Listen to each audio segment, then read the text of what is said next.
Hello, here are 15 ways to be a better photographer. Tip number 1. Hang around other wedding photographers.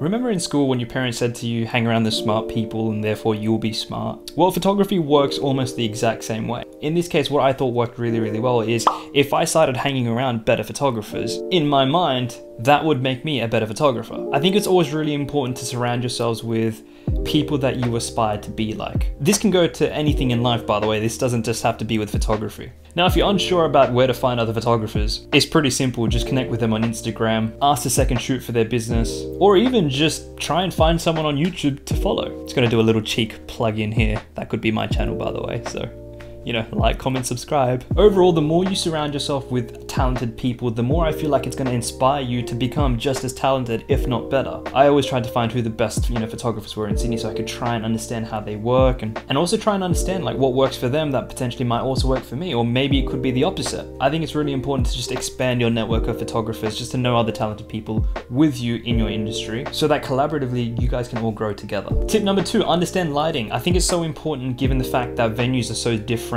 where people get married are so different. There's constant change and also constant versatility that you're going to surround yourselves in a lot of different lighting situations. It's really important to figure out, how to understand light, how to bounce it back from a flash if you're using ceiling, how to, position it if you're using a reflector, harsh light, backlight. Being able to understand the way lighting falls upon a subject is really key, and I think it really changed the way I was doing photography when I first started compared to where I am today. Tip number 3. Make sure that your couples are comfortable. I can't stress how important this point is when 90% of your couples have never been photographed before, and I would say for them it's a very nerve-wracking experience. In conjunction with also getting married on the day, you now have to figure out how to also have professional photographs taken. The least that you could do as a photographer is make sure that they're as comfortable as you could possibly make them. If they're comfortable, you're gonna be comfortable, and in return what that does is perhaps makes you produce some of your best content.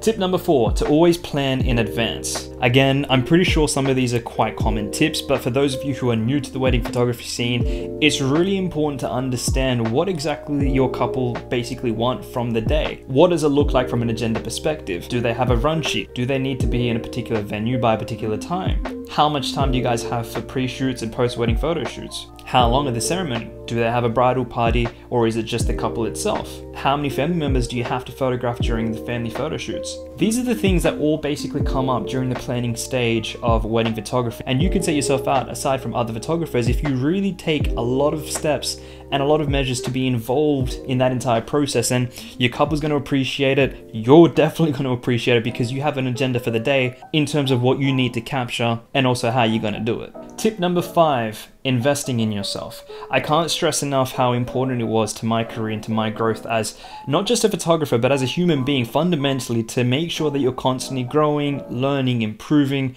and really making sure that your craft is at the best that it can be each and every year. On a more practical sense, I suppose that looks like investing in courses, in education, perhaps purchasing or upgrading your gear, second shooting with other people, or even shooting for free. These are all things that you could perhaps do to make you better at your craft, which can help produce more better content. In return, can help people perhaps find you on Instagram or your socials, your website, and go, hey, you know what, this guy's actually really good, or this girl's really talented, I want them. Investing in yourself is like investing into your career or your business. You just need it. It is important. Do not at any point ever underestimate that. And for those of you who have, that's complacency. You don't want to get to a point where you're never growing, where you're never learning, where you're never trying to do something different. Tip number 6, shooting on prime lenses.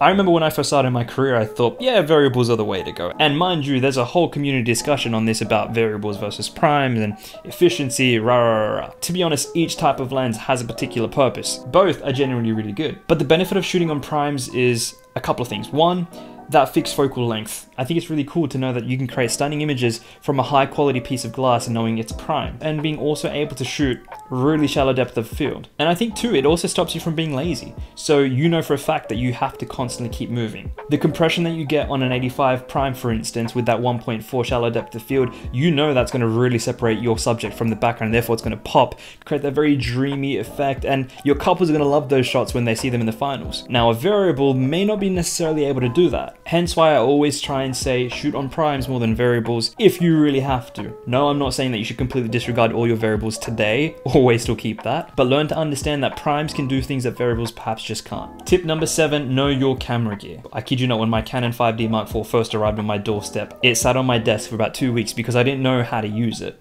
And even still to this very day, there is tricks and features on that camera that perhaps I may have just discovered. Now that's 4 years later. The benefit of knowing your camera gear means that you know your craft in turn as well. Allows you to really understand in what lightings, in what scenarios, in what settings, in what conditions you need to operate at for you to be the best possible photographer on the client's wedding day. And I think it's something that's heavily overlooked. Just YouTubing your camera and the settings in YouTube can teach you so much. So never be afraid to really go beyond what you currently already know with your current camera gear, because chances are there could be something in that camera that has a feature that you just perhaps didn't know about, which will allow you to be a better photographer. Tip number 8, respond promptly and have a proper workflow. I can't stress how important it is for photographers or just people or vendors even just to respond promptly. That alone can increase a booking by up to 27% straight off the bat. The fact that people can actually respond within a timely manner is really important. Now, yes, sometimes life gets in the way and you do get busy. However, it is really important when you potentially can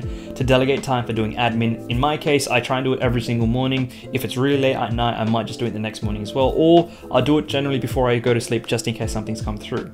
If on the weekends you're shooting, that's understandable. Try and explain that to the clients who inquire with you when they say, hi, I'm looking for XYZ photographer. Usually I'll start the message by saying, sorry, I couldn't respond back over the weekend. It's just been a really flat out weekend, but I'm now ready to do admin and I'd love to talk to you about your special day. The transparency in telling them that, hey, I've been busy, but I want to really take out my time to talk to you really sets a great and honest tone. When it comes to having a proper workflow, I can't stress enough how important a CRM is in terms of having a business and running that. I would definitely create another YouTube video explaining this and the benefits of having a CRM, but for now, organize your work. Make sure that you have a workflow that works for you, and it could be very different to me or any other photographer that you might know, and that's okay.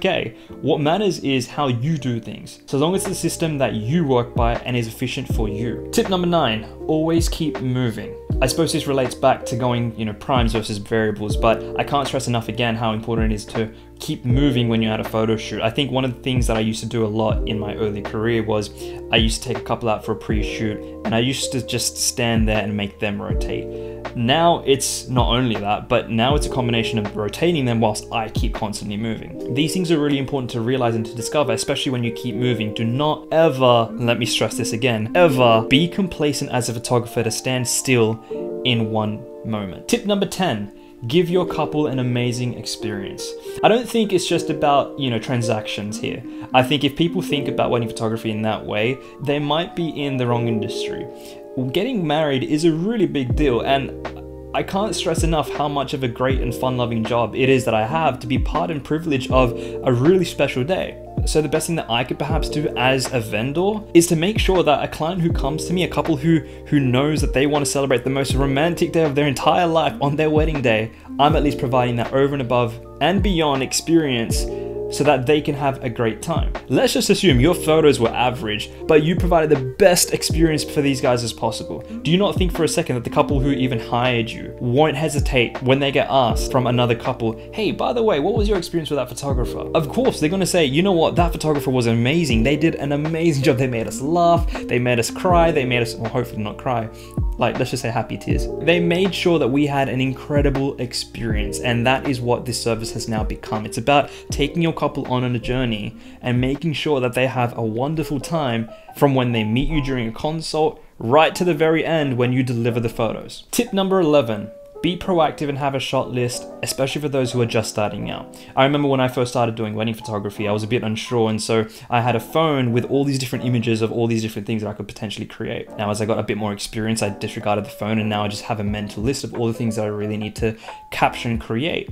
The same thing applies for family photos. I think it's really important to not miss mum, dad, or mum and dad and siblings, or mum and dad from both sides. These things can easily get overlooked. And I think as a photographer, your responsibility is to make sure that, hey, I need to be proactive and also guide my couples on the day to say that these are the shots that I really need. That in turn shows that you're really prepared. You're taking a really proactive stance with their wedding day, and they're going to appreciate that, so that on the day they have a really efficient photographer who just knows exactly what it is that they want. Tip number 12, dress well. Now, I totally get this is perhaps a very debated topic. You don't really need to dress well to perform on the day.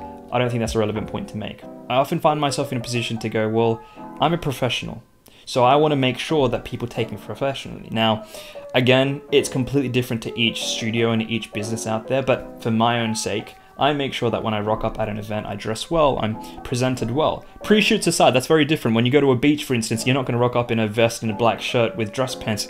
Probably not the most practical thing to do. But on the main wedding day, when you know people are dressing up, a lot of family members are watching you because you're performing on the day, you're doing out your duty as a wedding photographer, it's important to be presentable and to often be approachable as well. You don't want to be sloppy. You don't want to be, you know, someone who they can't approach and go, oh, well, he's just in shorts and a t-shirt.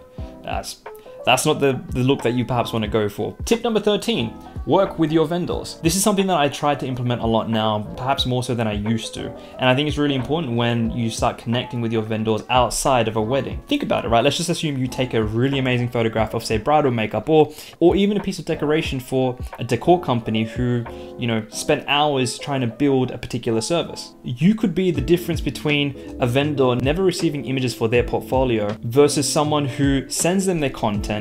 They in return receive exposure. And when they get asked by potential clients, hey, I need a photographer, can you recommend anyone? Who do you think they're gonna recommend? So never forget to try and build a relationship with your vendors in order to grow both your brand, their brand, and your own personal work relationship as well. I think it's really important that you connect with other vendors on a personal and professional level to understand that, hey, you know what, we're here together, we're trying to benefit together, we're trying to grow together. So why not try and work together as well? Tip number 14, radiate positivity. I think on a wedding day, there's just so much going on that it's really easy for a couple to just get stressed out. The last thing that they need is a stressed out wedding photographer, let's be honest. So one of the things that you could do just to lighten up the mood is to just be as happy and as positive as you possibly can be. In the end, let's just think about it. A wedding day is about having fun. Like, people are coming together, families getting married here, couples are celebrating a really important milestone for their life. Wouldn't you naturally want to be a positive, upbeat person on their wedding day? And again, let's just take it back to comfortability, right? Like, if a couple is comfortable with you, 100% they're gonna go, oh great, we had such a positive time with this photographer because he was just such a positive person and he was able to make us really comfortable on the day. Radiating your positivity, your energy, is the difference between you connecting to someone and you just being a vendor on the night. Take it back, you don't even have to be a photographer. You could be someone within the entertainment industry or a service that allows you to connect with another individual. Connecting and being a really positive person just can make impact, and impact creates opportunity, in my opinion. So I think next time you have the ability to, you know, have a conversation, be positive, be great, you know, express yourself, share your opinions, but also listen, see what they have to say, try and connect with them and understand what they want so that you can provide a solution to that. Radiating your energy, your positivity is just so important so that when they connect with you, they really enjoy you. And as a byproduct of that, also enjoy the experience and the service that you are now providing. And finally, tip number 15, offer support where you possibly can. There's two types of vendors, right? Vendors who get paid for a service or a product that they're offering, they do their job and they leave. Then there's you, a vendor who gets paid for their service but goes over and above to help them in any way possible. Think of it less as a transaction and more as a relationship. You're there to help them. So naturally, try your best to help them in other areas that you possibly can, or at least if you can't, try and provide them with the next best person who can. They're going to appreciate it so much more when they have a vendor or a photographer or anybody catering for their wedding who goes up to them and says, hey, I know that you've locked me down, but how can I really help you? Or not even that, let's just assume on the day that they're stressed out with something and you just offer them a really cool beverage, or you perhaps tell them that, hey, it's totally fine, this is actually really normal, it happens at weddings all the time. You now go from just a guy who got paid to do a job to, oh my god, this guy's really nice, or this girl's really, really sweet, she's so caring and so considerate. These are the things I just don't think people pay enough attention to. You're not just there as a business owner, you're there also as a potential friend, as someone who cares about their client rather than the money in their wallet. It's less about what's in it for me, more about what's in it for them. And I say it time and time again, the person that offers the most value wins. So I hope those tips are really, really helpful. But that's it, guys. Thank you so much for listening and watching. If you've made it this far, thank you so much. That means the world. If you guys love this video, show us some love by hitting that like button, smash that subscribe button, comment down below, and I will see you guys in the next week of video. Cheers.